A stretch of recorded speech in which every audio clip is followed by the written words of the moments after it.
História pré-ENEM, hoje com aulas das resoluções de História do Brasil. Na última aula, nós resolvemos as questões que abordavam sobre o fim do Império e o começo da República, sendo que entre os motivos que levaram ao fim do Império no Brasil está a abolição da escravidão. E este conteúdo, escravidão no Brasil, é abordado em 24 vezes no Enem. Por isso, nós vamos fazer uma série de aulas sobre esse conteúdo para que possamos resolver então as questões. Para resolver as questões que serão abordadas hoje, é necessário entendermos um pouquinho sobre o que significa o termo escravidão e o fim da escravidão que aconteceu nos Estados Unidos, aconteceu também no Brasil. Em 1º de janeiro de 1863, entrava em vigor o Ato de Emancipação assinado pelo então presidente Abraham Lincoln. O ponto central da lei era a libertação de cerca de 4 milhões de escravos negros. Desde o início da colonização em 1619, quando os primeiros escravos chegaram a Jamestown, os problemas da escravidão e a luta pela libertação dos negros marcaram a história dos Estados Unidos e muitas vezes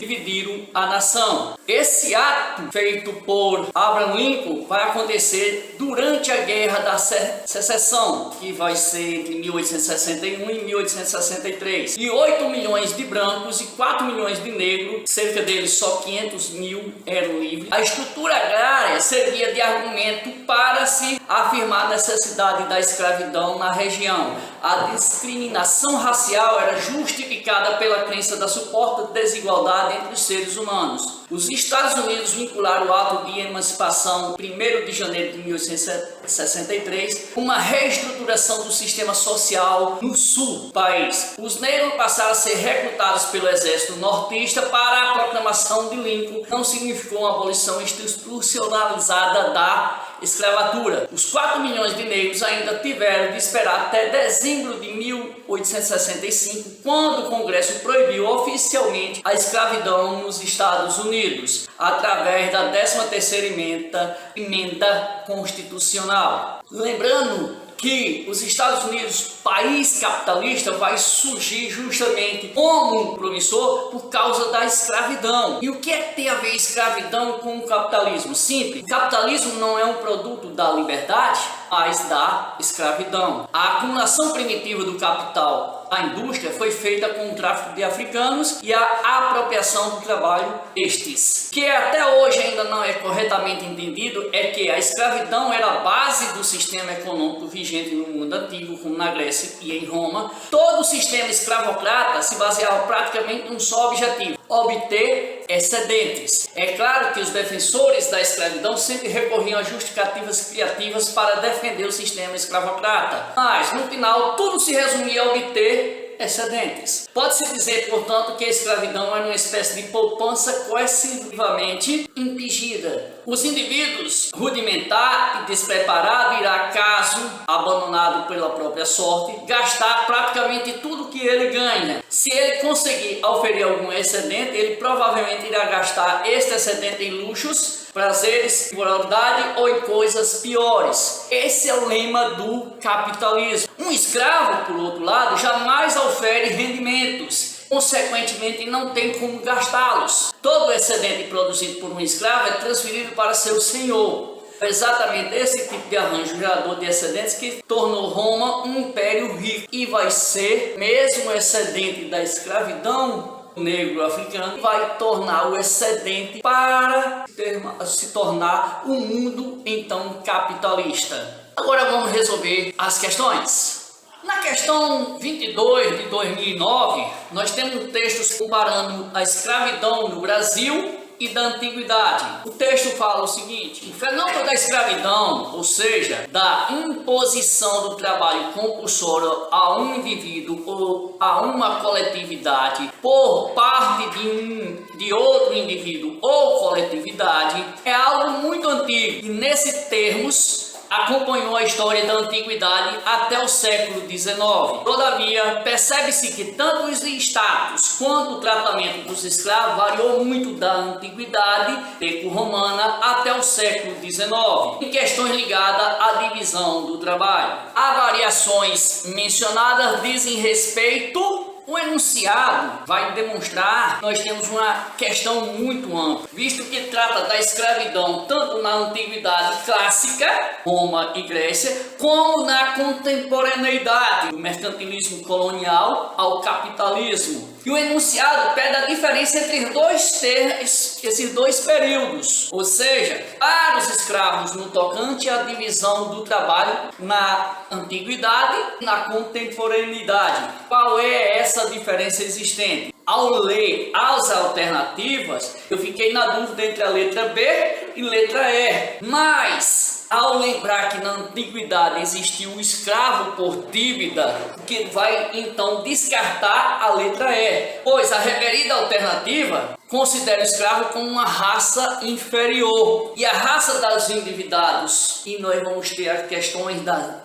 escravidão por dívidas, era a mesma dos donos das dívidas, ou seja, a mesma dos donos dos escravos. E então não pode ser uma variação entre esses dois períodos no tocante ao trabalho, visto que não existe diferença étnico presente nas duas formas de escravidão. Aí sobra então a letra B, pois na antiguidade o escravo exercia funções trabalhistas de uma pessoa livre, como é o caso do professor na Grécia, e muitos escravos eram os professores, entre outras funções. E na contemporaneidade os escravos não exerciam essas funções. Aí você pode dizer, professor, mas vai ter o caso dos escravos de ganho que tinha no Brasil, mas eles não exerciam a mesma função. Eles não poderiam ser, por exemplo, professores, eles poderiam ser mucambos, né? A ama de leite, mas mulher branca, vamos por assim dizer, ela não poderia ser camba, ela não poderia ser escravo de ganho. Já na antiguidade, um professor poderia ser escravo, como também poderia não ser escravo, como é o caso de Aristóteles, Sócrates, entre outros que foram professores e não eram escravos. Por isso eu vou marcar e vou acertar a letra B, que diz: a especialização dos trabalhos escravos na antiguidade, pois certos ofícios de prestígio eram frequentemente realizados por estes ou por os escravos. É o caso, como eu falei, do professor. A questão 6 do Enem de 2009 traz um texto sobre a abolição da escravatura para os índios, feita por Pombal no Brasil, e para os negros nos Estados Unidos, feita pelo então presidente Abraham Lincoln. Vamos ver o que diz o texto. O Marquês de Pombal, ministro do rei Dom José I, considerava os jesuítas como inimigos, também porque no Brasil eles catequizavam os índios em aldeamentos autônomos, empregando assim a chamada língua geral. Em 1755, Dom José I aboliu a escravidão do índio no Brasil e modificou os aldeamentos e enfraqueceu os jesuítas. Em 1863, Abraham Lincoln, presidente dos Estados Unidos, aboliu a escravidão em todas as regiões do sul daquele país, que ainda estavam militarmente rebeladas contra a União em decorrência da Guerra da Secessão. Com esse ato, ele enfraqueceu a causa do Sul de base agrária, favorável à aumentação da escravidão. A abolição final da escravatura ocorreu em 1865 nos Estados Unidos e em 1888 no Brasil.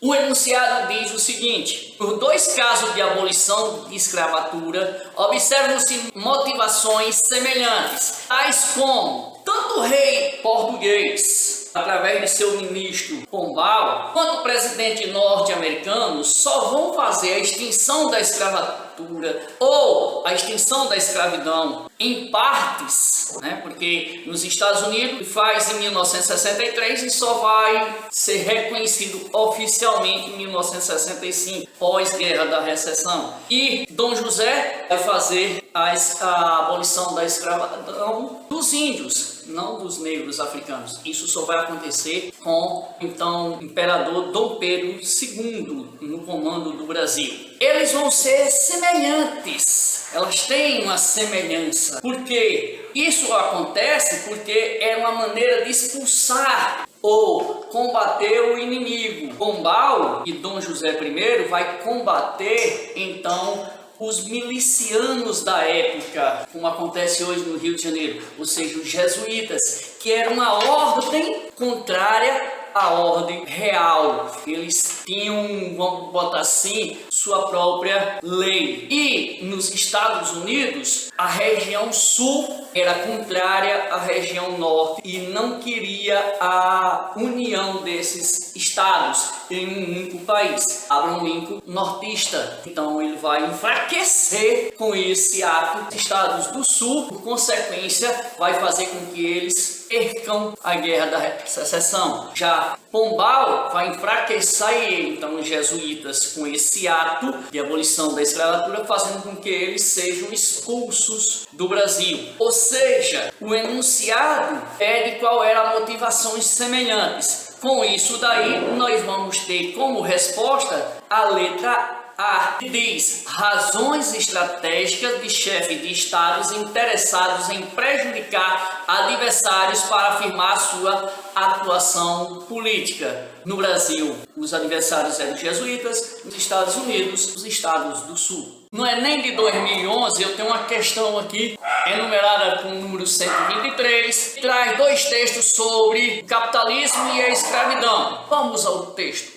Texto 1. A escravidão não é algo que permaneça apesar do sucesso das três revoluções liberais, a inglesa, a norte-americana e a francesa. Ao contrário, ela conhece o seu máximo desenvolvimento em virtude desse sucesso, que contribuiu de forma decisiva para o crescimento dessa instituição, que é sinônimo de poder absoluto do homem sobre o homem. É o mundo liberal. O surdo contra história do liberalismo. Texto 2. Tavares, comércio proibido de escravos. E, sendo uma economia de exploração do homem, o capitalismo tanto comercializou escravos para o Brasil, Caribe e o sul dos Estados Unidos, nas décadas de 30, 40, 50 e 60 do século XIX, como estabeleceu o comércio de trabalhadores chineses para Cuba e o fluxo de imigrantes europeus para os Estados Unidos e o Canadá. O tráfico negreiro se manteve para o Brasil depois de sua proibição pela lei de 1831, porque ainda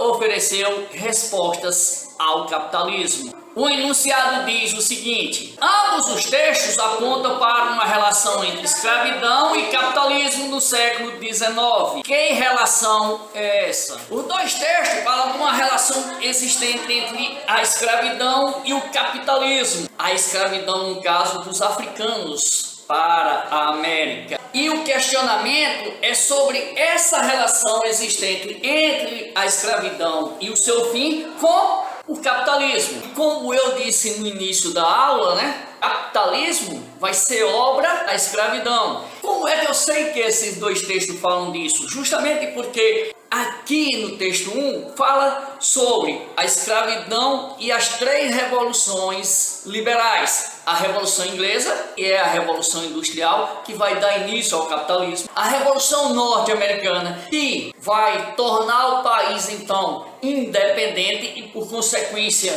o eixo principal do capitalismo. E a Revolução Francesa, que vai mudar o sistema de classes para nós termos os três poderes e, por consequência, são obras também do capitalismo. Já no texto 2, ele vai falar aqui justamente da exploração do homem e a junção do capitalismo. Ele vai falar aí que nós temos, durante décadas do século XIX, vai ter tráfico negreiro. E mesmo com o fim do tráfico negreiro, em 1831, o Brasil ainda continua trazendo escravos para nosso país, porque o capitalismo oferece respostas para isso. Então, com essa situação, nós vamos ter que o capitalismo vai surgir por conta da força braçal dos escravos, seja na América, seja na Europa, mas os escravos também vai atrapalhar o capitalismo. Por quê? Porque se existe o escravo, como eu disse no início da aula, não consome. Consequentemente, se nós ainda tivéssemos escravos, o capitalismo não tinha exercido a força que ele tem hoje. Então, portanto, nós marcamos então a letra B, porque diz o seguinte: a contribuição da escravidão para o desenvolvimento do sistema capitalista.